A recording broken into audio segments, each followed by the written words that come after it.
Okay, so let's take our project out. Let's lock it again, just to be safe. Let's remove it. Tighten our thread here and clip as close to the fabric as possible without clipping our project. And let's take a look at what that stitch did.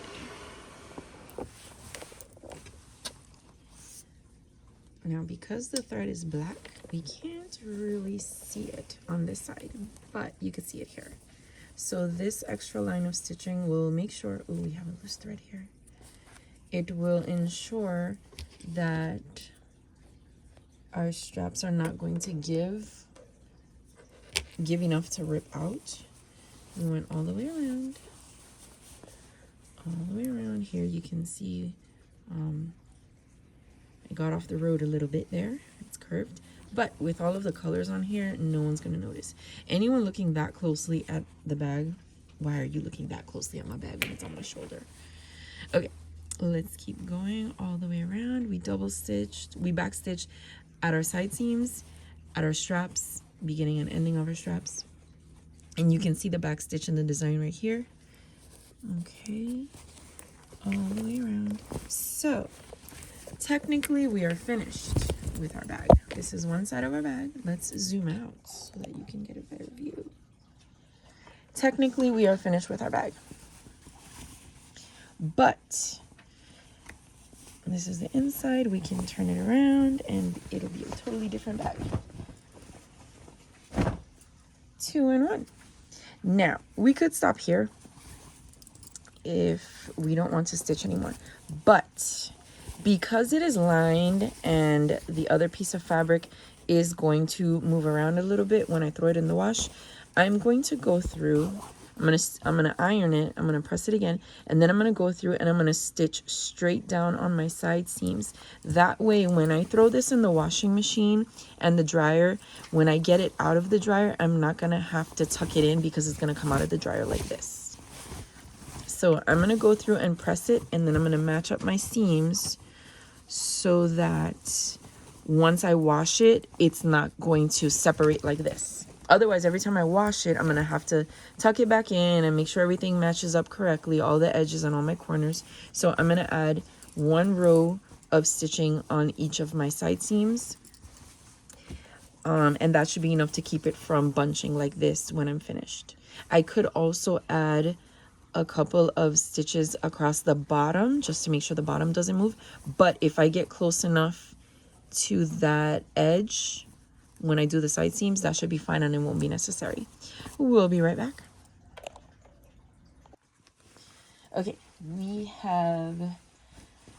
we've pressed it. Now we're going to stitch one more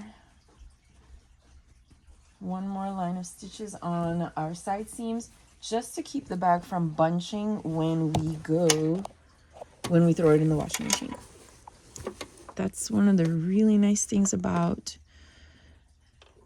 a soft bag like this. You can throw it into the washing machine and wash it as often as you need to.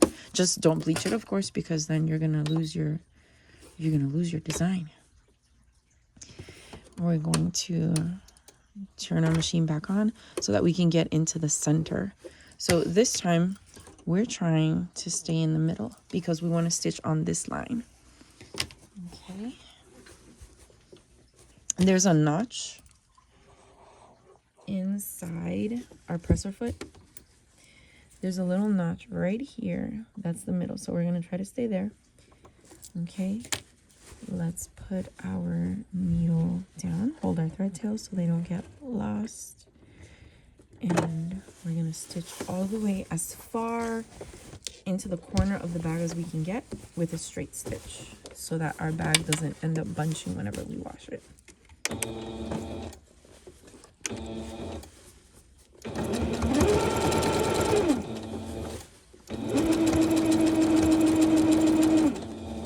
Also, when you stitch inside of your previous line of stitches, when you sew inside of a seam like this, that is called stitching in the ditch. So we're going to stitch in the ditch. There is another foot for that, but I don't want to look for it right now. Sorry. So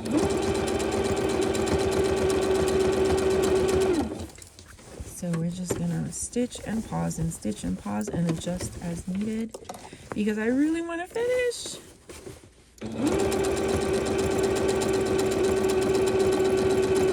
I'm so excited to see this bag finish.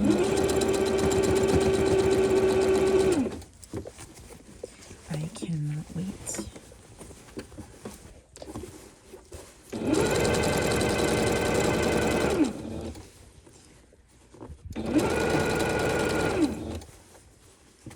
And I can feel the fabric folds right here. So we're gonna stop right here because this is where we sewed our bottom in to get the box bottom.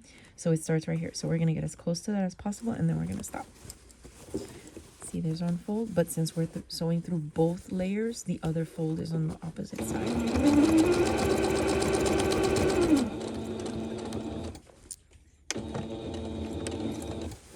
Okay, so this side is done. We're gonna clip this side and let's get all of the fabric out so we can clip the other side.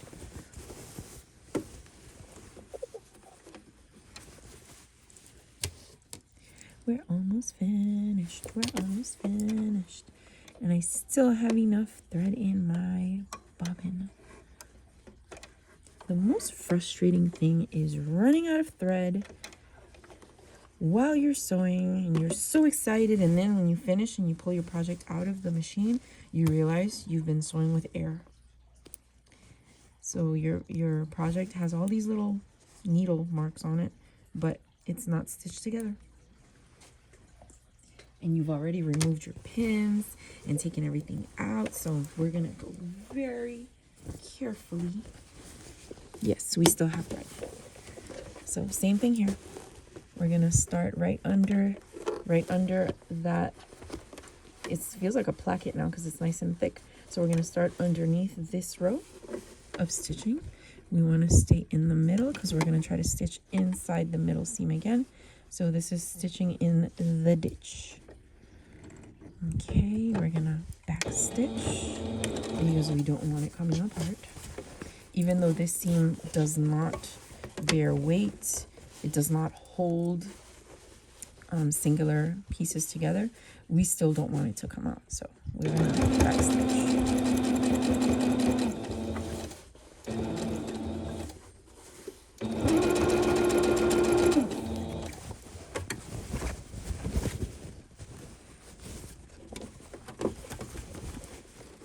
Adjusting as we sew, trying to stay in the middle.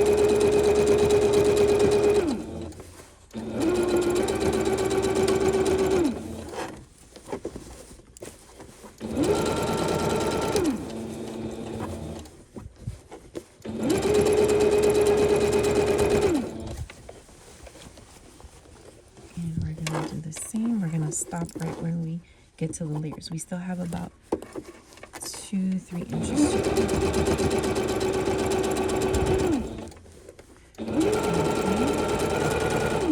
There we go. We got to our layers and we backstitch. Guess what? Guess what? Our bag is finished. And we are going to clip our thread right here. Let's push the machine back and move our trash can over there. Let's check.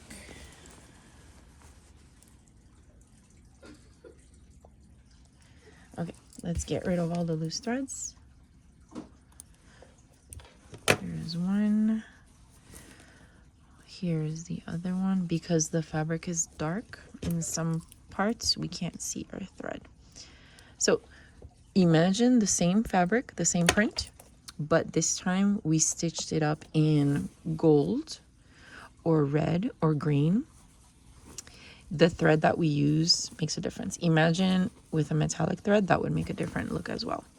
So let's see. Let's tuck our corners in.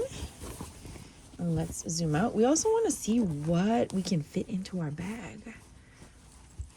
So that part of our box bottom is nicely set.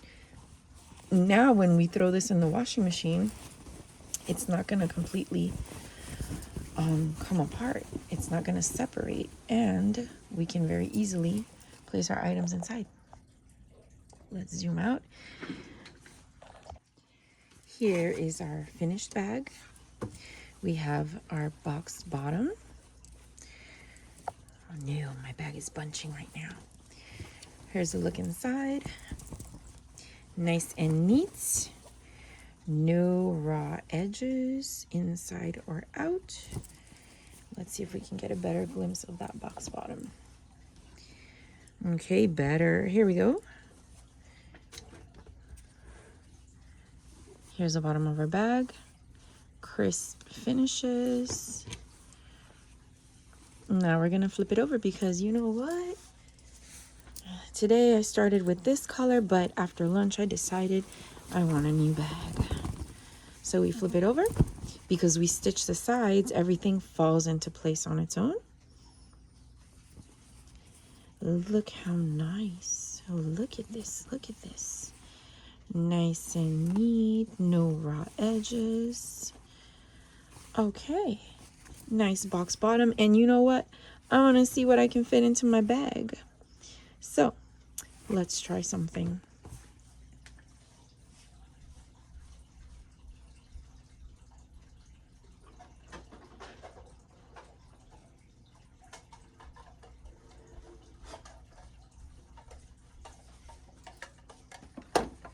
We're gonna try to fit my daughter's sewing machine inside the bag. Okay, so here's my daughter's machine. It is a Singer 1234 or 1234. And let's see if it fits inside of our bag. Well, let's check it out. Should probably tuck the needle down.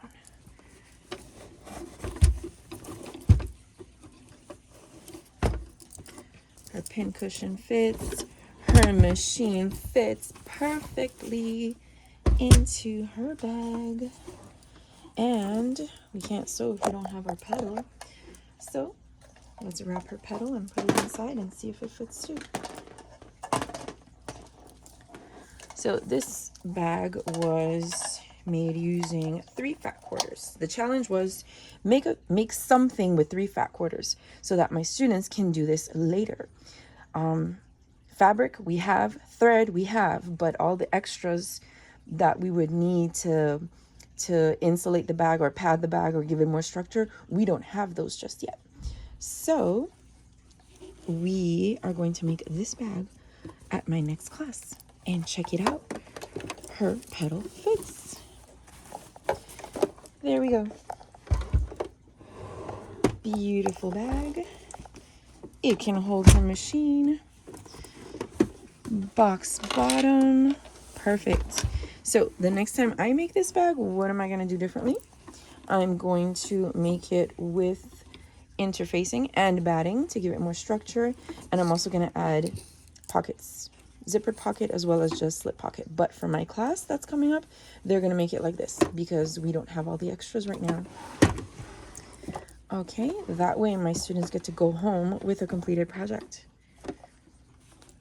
Okay, thank you for watching. Have a great day. Bye-bye.